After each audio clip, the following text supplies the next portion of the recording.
Hello everyone, my name is Himanshu Sharma and in this video we will go through future and completable future in Java. I have this code and we will uncomment it as we go through each section. Now let's start with future. So in Java, when we need to work on a long running operation but we also don't want to block our current flow, we usually create a new thread. And for that you can use future. And future also gives you convenient method through which you can retrieve the result of that long running operation at a later point of time. So let's get into the code and see how it works. So if you can see over here, we have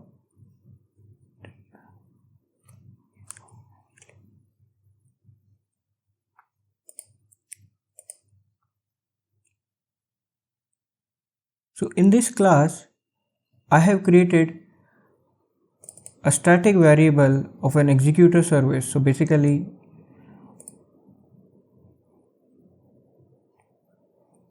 in this class, I have a thread pool created and nothing else. Everything else is commented. So let's get started with the future creation method.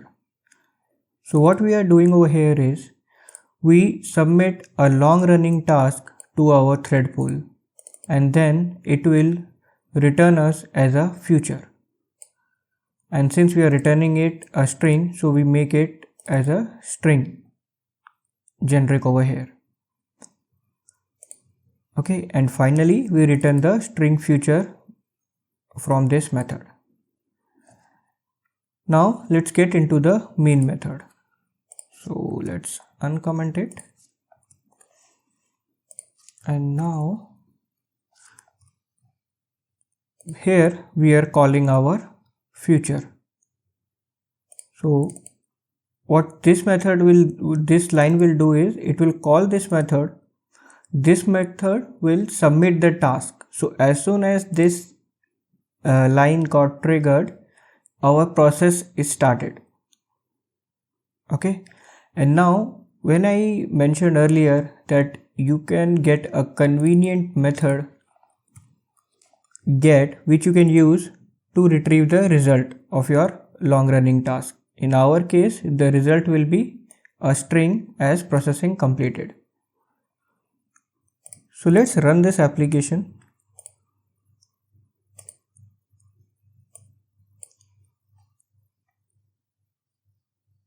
And you can see over here, the first timestamp is of 1538 and we put a 3000 millisecond over here in our long running task.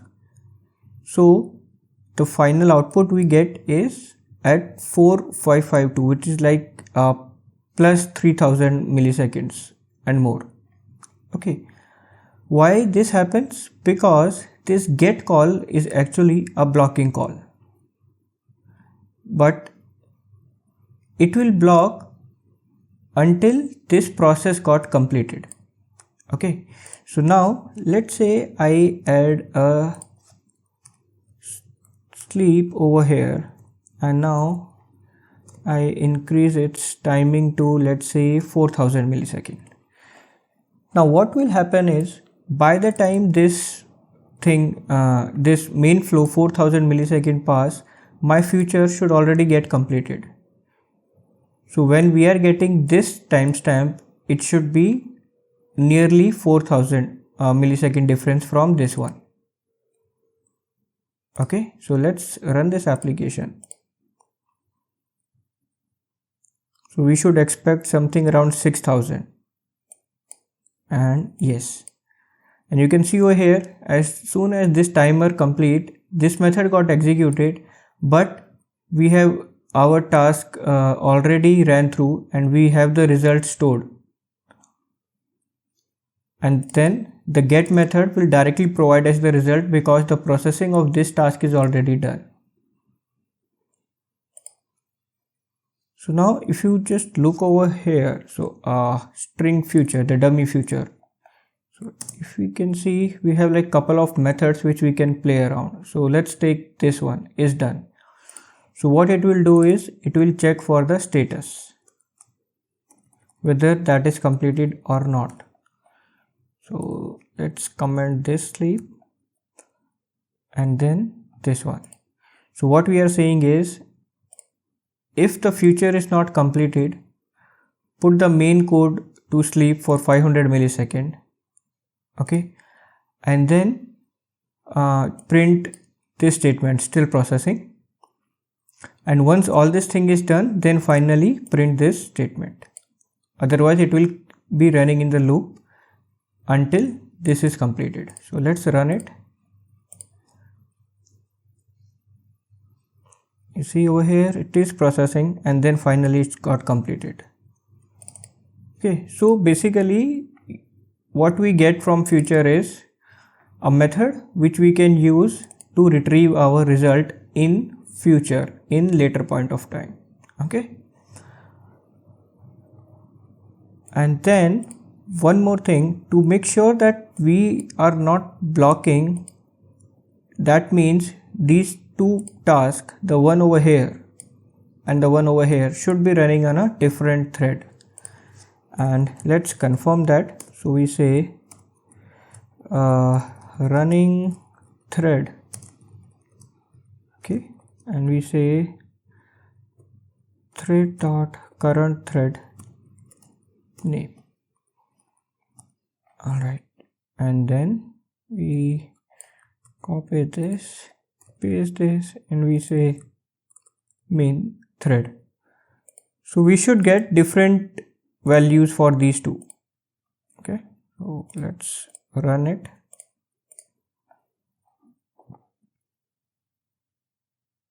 You see, when we say main thread, we got it from here, which is main, and this running thread we got it from pool. So basically our task is running on a separate thread, and once that thread completed the task, it provided the result in this string future, and then we use this future and retrieve this result in using get method. Okay, and one more thing we are observing over here is our process, though it is finished, still our program is running. So yes, I believe this is the issue. We haven't shut down our thread pool yet. So let's close it. Let's run one more time. It's processing, and yeah, finished, right? That's the missing piece. Okay, so this is the future.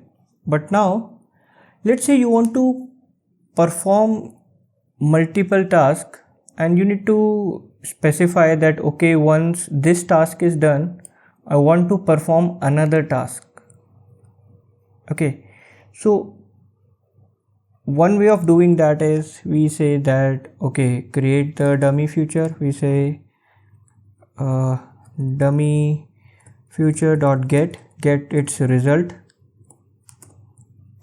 All right, and we say get the string as we say result string, right? And then we want to perform another task. So let's say we create another task and another future that will also be long running, and then we want this to be executed once this get is done, right? Because this is actually a blocking mode, because we want that we want this sequence, we want this to be done first, then this to be done. So this is the blocking part we are using. Okay, but the thing over here is, I mean, that's obvious because we need that to be in a sequence, so it's okay if it is blocking. But the issue over here is we have to write like too many lines of code over here. We need to create another future. then we are again calling that future after the get. So this way, we can do it, it's not like we can't, but the thing is we have completable future, which will provide us convenient methods, which is in a more presentable way. So let's get it over here like this. So this way also we can do, it will work, right? So we should get this printed, we should get this printed first, then we should get this printed later.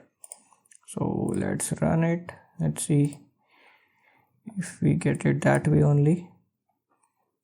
So we started, we get the running thread, then we get the running thread 2 and finished. But we need to do a lot of things, right?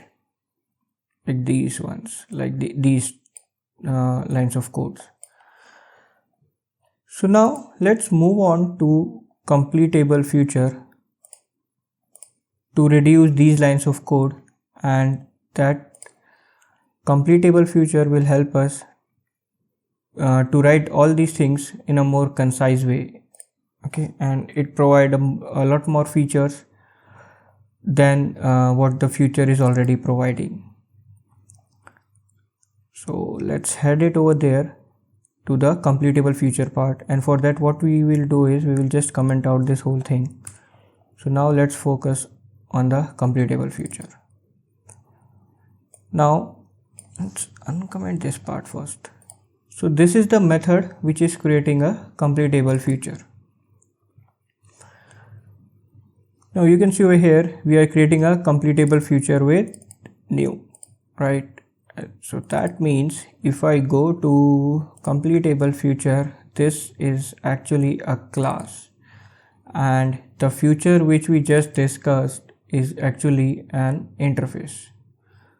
So it is implementing future. So that means it is providing you the features which are already provided by future, but it provides a few more things other than what future is already providing. So let's head it over here, and the use case which we left above, where we need to like run two tasks or two asynchronous tasks, or you can say two even the sequential task, but we write it in a more concise way now. So let's start with this one, create completable future, and we create a future with a simple new operator over here. This is again a string one, and in the completable future we are going to use this complete async method. Okay, and in the complete async method we will define the task which we need to perform, right? So this is the difference. Here we are using a complete async method, and on top we were using a cache thread pool submit operation which is returning us a future. Okay, so head back over here, and in the completable string future, in this complete async method, what we are doing is we just specify a thread sleep of 3 milliseconds to make it a long running operation, and then we are just returning the string. Okay, yeah, we have this thread sys out, but we will come back to it later. So let's focus on this only, and then we finally return the completable future from this method. So basically we are getting a completable future, and the task of that future is to return this string after 3000 milliseconds of delay. So let's uncomment our main code now for completable future, and that's it. See, as I mentioned, it will provide you the features of a future, so we still get that get method. So in these 3 lines what we did is we just provide a output like we did earlier to start our program, then we invoke the completable future, and then we invoke the get method to get the result. and let's uncomment this shutdown also. Let's run it. So right now there is no difference between future and completable future as of now. They both did the same thing. They have a task, they completed it and return the result, and they both are still blocking when we are saying the get. And the same behavior is applicable here also. If I put a sleep of let's say a longer duration than this 3000, it will still consider this one and add it and provide in this current time. And by the time, since all this is finished, so we won't get that 3000 millisecond difference. So let's run it. We can check it very quickly over here. Since we are playing in seconds only, so yeah, you can see it's 2, so we expect something around 7. So yes, there is no additional time utilized by this 3000 because it got already triggered here and it got completed way before this thread.sleep gets over. Alright, so we are good till now. So what additional features which I am talking for so far about the completable future, and one of them is then except. Okay, and even before getting into then except, let me just show you one thing. See the set of methods you are getting over here, right? We have lot of convenient methods which we can use, right? And when we check on the future, we had a few of them, but not such a huge list, right? Okay, so we will definitely not go through all of these methods. I will just show you a couple of them. So first one is then except method. So what then except is doing is, if we just hover it over here, so it is actually consuming a consumer. So what this consumer is doing, this consumer function, what it will do is it will get the result of this completable future and then it will consume that result. So it's up to us what we can do. Over here what I'm doing is I'm just using that result, appending a certain data onto it and just print it. That's all I'm doing, a simple operation of string concatenation and nothing else. And again, now we need to run this application, we need to run this logic, and for that what I have to do is I need to use this get operation. So let's remove it from here and let's print it over here. So now when this get is executed, it will block the call until this operation is done. We get that. After that, this then except will get executed and it will print this statement. Okay, so let's run it.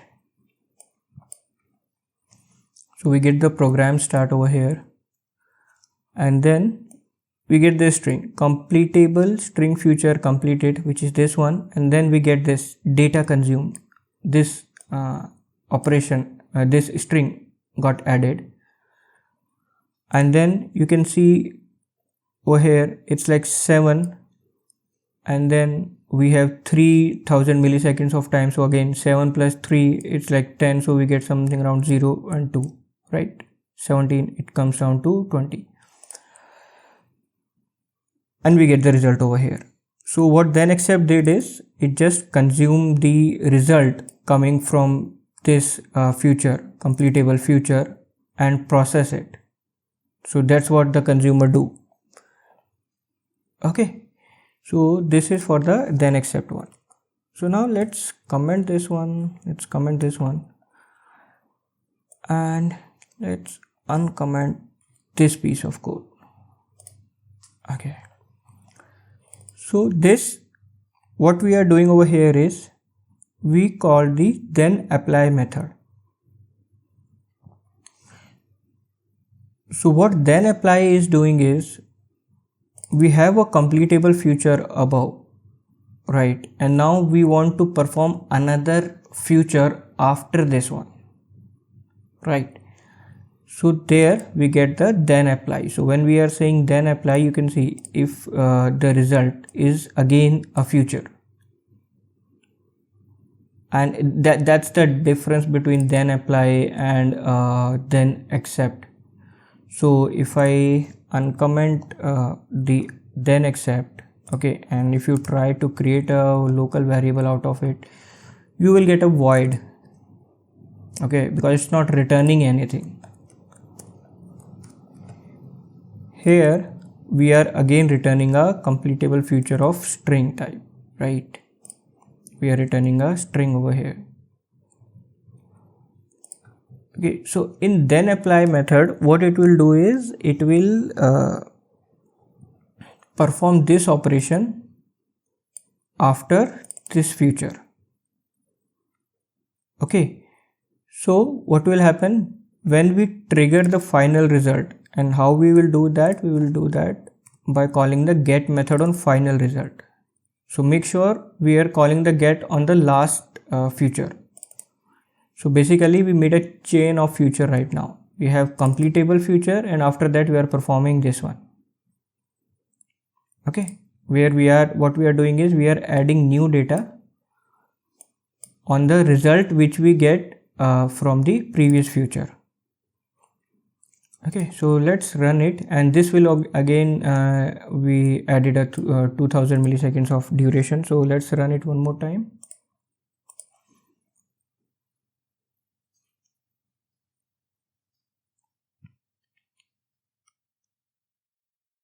So you can see over here, finally in this output we get is completable string future completed, and then we have the new data added from here. Okay, so now you can see over here we have these threads statements commented out. Okay, I think we already get the idea of running all these tasks in a separate thread, but now it's time that why we need these statements over here, why they are present in this code right now, is we are going to discuss difference between then apply and then again we have one more operation, then apply async.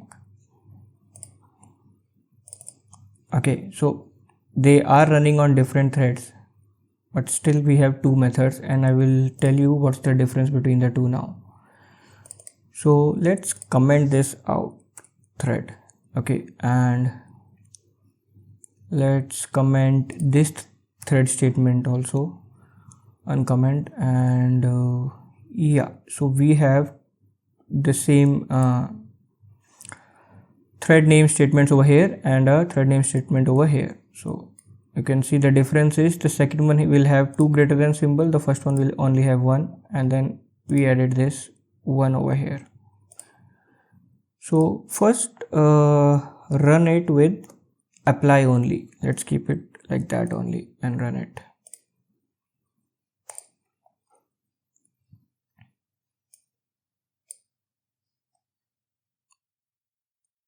Okay, you can see in both the case we get the same thread.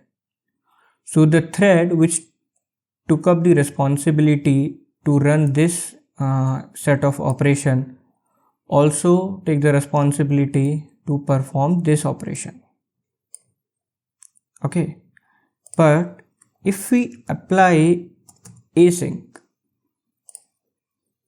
okay, we might get a different thread over here,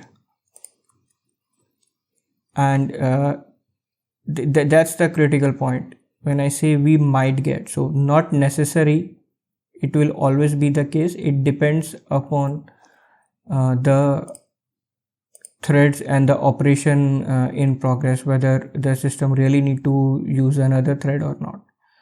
So right now if I run it, I will still get the same thread, right? And that's because when this thing needs to be done, the first one was completed. Okay, so now what we will do is, let's try to get it difference.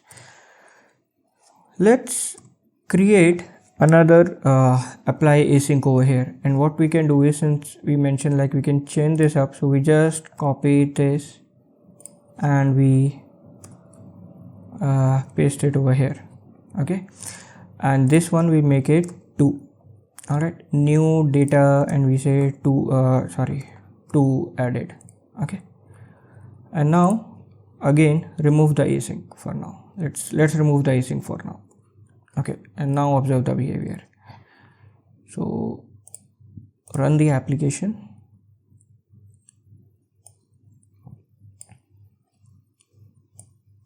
We get the same thread, we get the same thread, we get the same thread, right? Now apply async, right? Now run the application.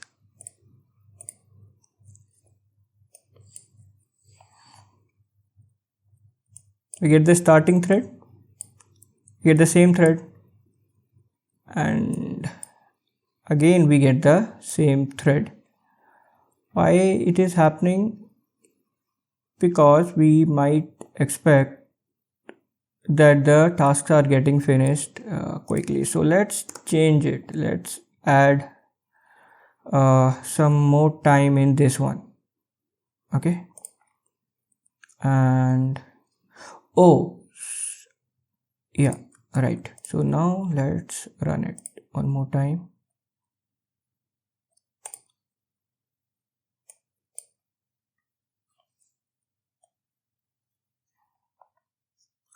We get a thread, we get the same thread, and now we get the different thread, right?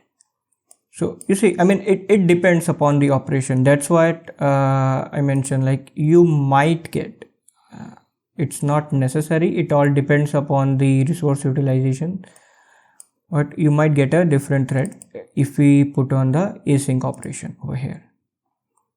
Okay, so we can run it one more time. See, we get whether we get the same thread or a different one. Okay, this time we got the same thread. So let's keep it a more long running. Let's keep it more long running, this one, so we get a higher chance of getting the async for the second one. I mean the last one.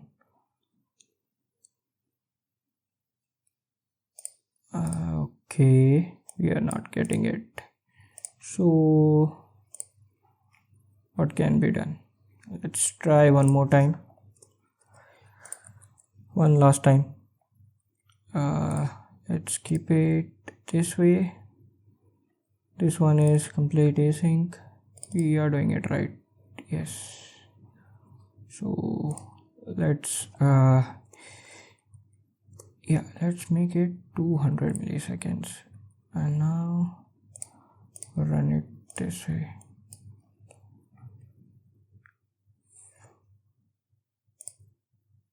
Okay, so we got one. Now we are waiting. Okay, so we got a different one, right? So that's what I said, we may get a different thread, but if we are using apply, if you are not using the async, we will always get the same thread. You will never get the different thread, no matter you try to manipulate things, but it will go for the same thread, the originating thread only. So let's run it, and we can see that we should get the one, the worker one in all the 3 logs. 1 1 1 1, yeah. Yes, so that's that's the difference between the then apply and the then apply async. So I think that clears it up. You can explore and play around more on the CompletableFuture other methods, right? So There are a lot more for exception handlings and all. Okay, so that's all in this video. So just to summarize one last time, we have the future created by submitting a task to the thread pool, and it will return the future. And then we have completable future as a class, so we can directly create a new using the new operator, and then use the complete async method to submit the task.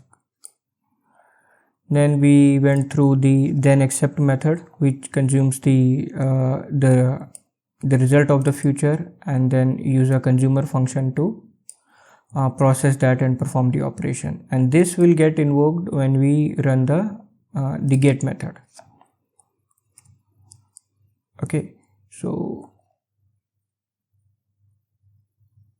yeah, so that's how it is. And then finally we see how we can chain things up. We need to perform like multiple tasks, so we can just chain it over here. So we say we use the parent one, then we then apply this, then we use then apply like this, and then you can again go for more, because they are returning the completable future again. So that's all in this video. Thanks for watching. Let me know if you have any comments. Thanks for watching. Any feedback in the comment section. So thank you everyone. Thanks for watching. Any feedback in the comment section. So thank you everyone. Thanks for watching.